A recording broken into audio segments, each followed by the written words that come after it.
Hi guys, welcome to the second podcast of cardiology, and today we are going to talk about pulse. Okay, so pulse is basically a pressure wave which is generated by left ventricular contraction. Okay, it is actually the pressure wave, not the wave of the blood column. Okay, the pressure wave travels 20 times faster than the blood, right? That's why we can feel the pulse at almost the same time as a heartbeat. Okay, right. Now in the waveform of the pulse we have two waveforms, systolic and diastolic. In systolic, ideally we have two waves, one is percussion wave and one is tidal wave, but normally on clinical exam we cannot distinguish these two waves.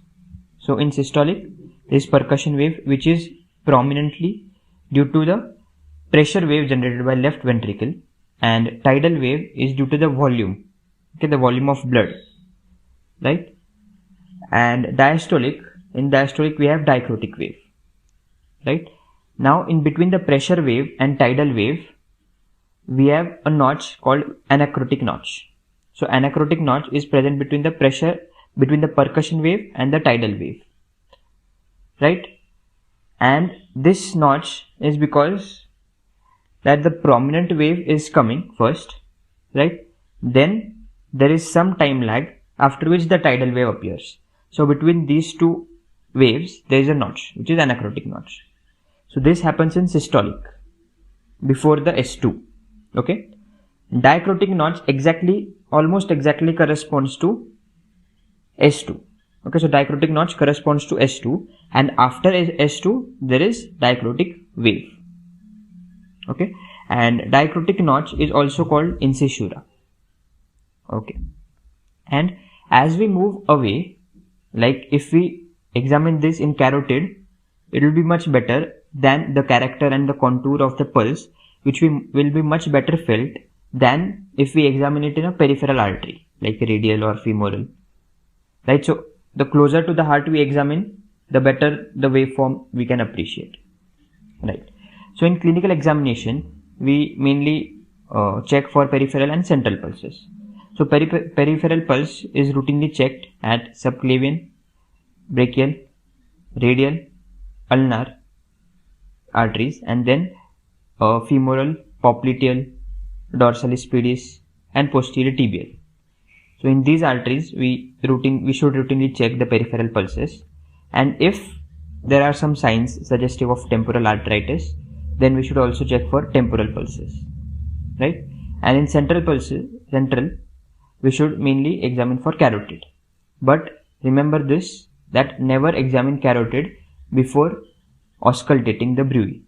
Okay, first auscultate, see if any bruit is heard, because there can be some thrombus which is there in the carotid, and due to our examination it can get dislodged, and it can get dislodged and can go anywhere, right? So make sure that you auscultate the carotid before palpating it, right? This is about clinical exam. Now what all to check whenever we are doing this clinical exam? What all should check? So we check for rate, rhythm, volume, condition of vessel wall, apex pulse deficit, radiofemoral delay, and symmetry. Okay, so we'll talk about each one of them and we'll see what is normal and what is abnormal, right? So let's take rate first. So normal pulse rate should be between 60 to 100 beats per minute, right? So abnormal can be either high pulse rate or low pulse rate. Okay, so sinus tachycardia or sinus bradycardia. So sinus tachycardia is seen in high output states like fever, anemia, thyrotoxicosis. Okay, and low, like sinus bradycardia, is seen in hypothermia, myxedema, or if the patient is on certain drugs like beta blockers, calcium channel blockers, right? Now in anterior wall MI we see sinus tachycardia, and in inferior wall MI we see sinus bradycardia. Why is this? Because the anterior wall is mainly formed by the left ventricle. Okay, so if the anterior wall is necrosed or is damaged, it can't pump enough blood in one heartbeat, that the stroke volume will be decreased. So to maintain the cardiac output, it will beat faster. So in anterior wall MI, there will be sinus tachycardia, and in the inferior wall MI, the inferior wall is mainly found by the right ventricle, right? So if the right ventricle is damaged, it cannot pump enough blood to the lungs, to the pulmonary artery, and therefore the blood coming to the left heart will be lesser. Okay, if the blood coming to left heart is lesser, there will be sinus bradycardia. Now this was about rate. Let's talk about next thing, which is rhythm. So rhythm can either be regular or irregular. Regular rhythm is mostly normal. Irregular rhythm is abnormal. Okay, in irregular rhythm, again we can have regularly irregular or irregularly irregular. Okay, so now let's see first about regularly regular, regularly irregular. So after certain fixed period of time, the pulse is irregular. Okay, so it is seen in bigeminy or trigeminy. So what happens in bigeminy is one pulse comes at the normal time and the second pulse comes earlier. Okay, then the third pulse again comes at the normal time, and then the fourth pulse again comes earlier, prematurely. Okay, so every second wave is premature. So let me elaborate this with my voice. So imagine that you are palpating and you are feeling this. Tuck, tuck, tuck, tuck, tuck, tuck, tuck, tuck. Right? So this is bigeminy. Trigeminy will be similar, but every third pulse will be premature. Okay, so this is one of the example of regularly irregular. So you can predict when the irregularity will be there. That's why this is called regularly irregular. The other cause of regularly irregular is type 2 Mobitz, like type 2 heart block, and in that Mobitz type 2, okay, which is fixed. So like after three waves, in 3 waves, QRS will be followed by P, and in the fourth, QRS will not be there, just the P will be there. Okay, again, but the distance between the interval between P and QRS will be same, right? So what will you feel here? Tuck, tuck, tuck, skip, tuck, tuck, tuck, skip, tuck, tuck, tuck, skip, like that. Okay, so it can be anywhere, not necessarily after 3 beats. It can be after 2 beats or after 4 beats, right? So this is about regularly irregular. Now let's come on to the irregularly irregular. So here you cannot predict when the pulse will be irregular. Okay, so example for this is atrial fibrillation or type 2 heart block Mobitz type 1, which is variable, right? So the interval goes on increasing and then 1 beat is skipped. Again the interval goes on increasing, then 1 beat is skipped. Okay, and in atrial fibrillation, any impulse can get transmitted from atria to ventricles, and randomly the pulses are irregular. So tuck, tuck, tuck, tuck, tuck, tuck, tuck, tuck, tuck, right? So like that, it's irregular. Okay, so that was about rhythm. Now let's come to volume. So in the volume, we'll first talk about hyperkinetic and hypokinetic. Okay, so hyperkinetic pulses are seen in high volume states like anemia, pregnancy, beriberi, or thyrotoxicosis. So these are the one group of conditions where the cardiac output is raised. Other condition is if the peripheral vascular resistance is decreased. Okay, in that condition also we can see hyperkinetic pulse. If there is aortic runoff, like the blood from the aorta is rapidly emptying, so in that case also we can see hyperkinetic pulse. Like in aortic regurgitation, whatever blood is pumped in the aorta, it will rapidly go ahead, like in the peripheral arteries, and also come back in the ventricles. So it will be rapidly emptied. Similarly in aortopulmonary window or patent ductus arteriosus. So in this case we see hyperkinetic pulse. To be specific, the pulse here is water hammer pulse. It is also known as collapsing pulse. Right? So initially the pulse is high and then it suddenly collapses. So that's why it is known as collapsing or water hammer pulse. Right, now let's come on to the hypokinetic pulse. Hypokinetic pulse is seen in those situations where the cardiac output is low, as in shock. Okay, and it can also be seen in mitral regurgitation. Okay, so whatever blood left ventricle is pumping, some of it is going into the via mitral regurg, it is going into the left atria, and only some amount of blood is going into the aorta. That's why the volume is low and the pulse is hypokinetic. Okay, now let's talk about pulsus parvus et tardus. So what is parvus? Pulsus parvus is the amplitude is decreased. That is pulsus parvus. And what is tardus? Tardus is prolonged. Okay, the pulse duration is prolonged, but the amplitude is reduced. So this together is known as pulsus parvus et tardus. And this is seen in severe aortic stenosis. So why is it seen in severe aortic stenosis? When the ventricle is pumping, the ace is like a door for the blood of the left ventricle. So if the door is narrow, it will take a longer time for that blood to empty into the aorta, right? So it will be tardus. Tardus is longer. That's why tardus. And the door is narrow, so there are less chances that the entire blood will be emptied. Okay? Or even if the entire blood is emptied, the duration over which it is taking place is longer. So the amplitude will decrease. Okay? So that's why parvus. So pulsus parvus et tardus is seen in severe aortic stenosis. Okay, and talking about last thing in volume, which is pulsus alterans. So in pulsus alterans is characteristic feature of heart failure, characteristically seen in heart failure. So here the pulses are regular. Okay, there is no problem of rhythm. As we saw in bigemini, there was problem of rhythm, but in pulsus alterans, the rhythm is normal, right? But every next wave has a lower amplitude. The first wave is loud, second wave is loud as in you can feel it properly. The second wave is feeble. The third wave is again loud. The fourth wave is feeble. Okay. Why this happens? Because the heart is failing. Okay. So if the heart has some amount of blood, it can't pump it entirely. So it pumps some amount of it, right? And some remains in the heart. Now due to venous return, the heart fills more. It stretches more. Now due to Frank-Starling law, it can pump more blood than the previous. Okay, if it pumps more blood, now the volume in the heart is low. If the volume is low, less stretching, and anyway the heart is in heart failure, that's why it cannot pump enough, right? If it cannot pump enough, then again the next time the venous return is there and the volume is more, it stretches, and this time it pumps more, right? So alternatingly, there is high volume, low volume pulse, right? Let me demonstrate this.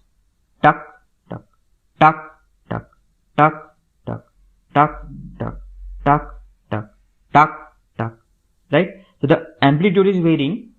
Amplitude is more high, low, but the pulse interval is regular. Okay. And how to detect this pulsus alterans? So we take sphygmomanometer.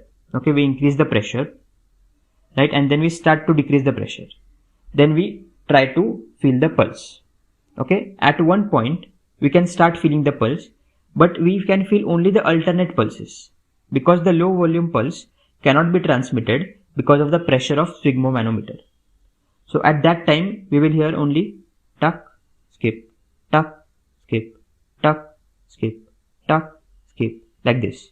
And as we go on decreasing the pressure more, then we can feel the low volume pulse, right? And then it will be similar to what I have demonstrated in pulsus alterans, right? So that's about volume of pulse. Now let's talk about apex pulse deficit. So apex pulse deficit is difference between the heartbeat and pulse, right? So ideally, normally, there shouldn't be any difference, right? So every heartbeat should correspond to a pulse, right? So whenever the heart contracts, we should also feel the pulse. But if the contraction are not strong enough, we may not feel the pulse. So if the apex pulse deficit is less than 10, it can suggest that there is ventricular premature beat. So in ventricular premature beat, the pump is not strong enough at that beat because the heart is not filled completely. And if it is more than 10, the apex pulse deficit is more than 10, then it is suggestive of atrial fibrillation. Right? This was about apex pulse deficit. Now coming on to the radiofemoral delay. So femoral pulse is felt before radial pulse. Okay, normally. But in case we feel radial pulse first, and then we feel femoral pulse. It is known as radiofemoral delay. Okay, and the common cause of this is coarctation of aorta. Okay, common cause of radiofemoral delay is coarctation of aorta. Other causes can be aortic dissection or large vessel vasculitis. Okay, right. Now coming on to some other important types of pulses. The one is pulsus bisferens. Okay, so pulsus bisferens, here normally what we saw in systolic part, we feel one upbeat or one upstroke. Normally, ideally speaking, there is tidal, percussion and tidal, but we feel this as a single wave. So in systolic we feel one wave, and in diastolic we feel one wave, okay, which is diacrotic wave, and in systolic we feel the percussion wave. Okay, but in pulsus bisferens we get to feel two peaks in systolic. Okay, so two peaks are felt. So pulsus bisferens is seen in conditions like severe AR or severe AR with AS or HOCM. Okay, so in severe AR, in severe aortic regurgitation, both the P wave, percussion wave and tidal wave are prominent, right? That's why we can feel the two upstrokes in systole. Okay, and in HOCM also we can see this. So now let's imagine this. So there's some amount of blood in the heart, okay, and the patient has HOCM. In HOCM there is thickened septum, okay, and mainly at the level of outlet near the aorta, right? So the area or the space for the blood to eject in the aorta is very narrow, okay, and there is septum, and to next of it is the leaflet of the mitral valve. Okay, so when the heart is pumping that blood in the aorta, as the speed of the blood increases, as it gushes more fast, then there is a phenomenon which is Bernoulli's phenomena. Okay, what does this state? That there are three types of energy: pressure energy, kinetic energy and potential energy. These three energies should be same at any point. Okay, so if the pressure energy is potential energy is same because the height is almost the same. Now we have to deal with two energies: pressure energy and kinetic energy. So if kinetic energy is increasing, pressure energy will decrease, right? So if the narrowing is, there is a very little space for the blood to eject out, obviously the blood has to move with a greater velocity because the space is narrow, right? So if it ejects with a greater velocity, the kinetic energy is more. If the kinetic energy is more, the pressure energy will be less because the total has to be same. So if the pressure energy is decreased, there will be a negative pressure created there, and the septum and the leaflet of the mitral valve will come closer, right? And at one point they will stick to each other and there will be no blood flow. So before they stick to each other, we find one upbeat, we feel one upbeat, then the blood flow is almost stopped. If the blood flow is stopped, again the mitral valve and septum move apart, again there is some space for the blood to move, and again then the blood flows, right? So this time we feel the second upbeat. So two upbeats are felt in systole, right? So this is known as dynamic obstruction. Dynamic is because the movement is going on, and when the blood is moving, at that time there is obstruction. So because of dynamic obstruction in HOCM, we see pulsus bisferens. Okay, I hope you understood this, the mechanism, right? And the next type of pulse is dicrotic pulse. So dicrotic pulse is, here the second wave is felt after S2. Okay, normally the dicrotic wave is not very prominent. Like the wave after the dicrotic notch, which corresponds to S2, is not very prominent. But if we feel the peak in diastole, then that is called dicrotic pulse. Okay, and it is mostly seen in cardiac failure, left ventricular failure, and in cases of low cardiac output.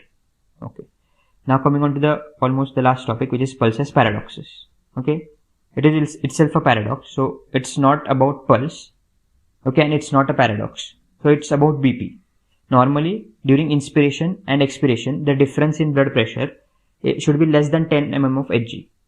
Okay, so in inspiration the blood pressure slightly decreases because the cardiac output is decreasing, because there is negative pressure in the thoracic cavity. So more blood is there in the thoracic cavity and less blood pump goes into the cardiac output, and in expiration there is slightly higher BP. But this difference is normally less than 10 mm of Hg. If this difference is more than 10, then it is known as pulsus paradoxus, right? So in which all conditions can we see pulsus paradoxus? We can see it in cardiac tamponade, most of the cases of cardiac tamponade, some cases, 30% cases of constrictive pericarditis, in COPD, pulmonary embolism, right? In these cases, we see pulsus paradoxus. So we'll talk about why we see pulsus paradoxus in cardiac tamponade when we see about pericardial diseases, right? And there's one more extra thing which I would like to tell you, which is reverse pulsus paradoxus. Okay, so here normally the pressure during inspiration is less and expiration is more.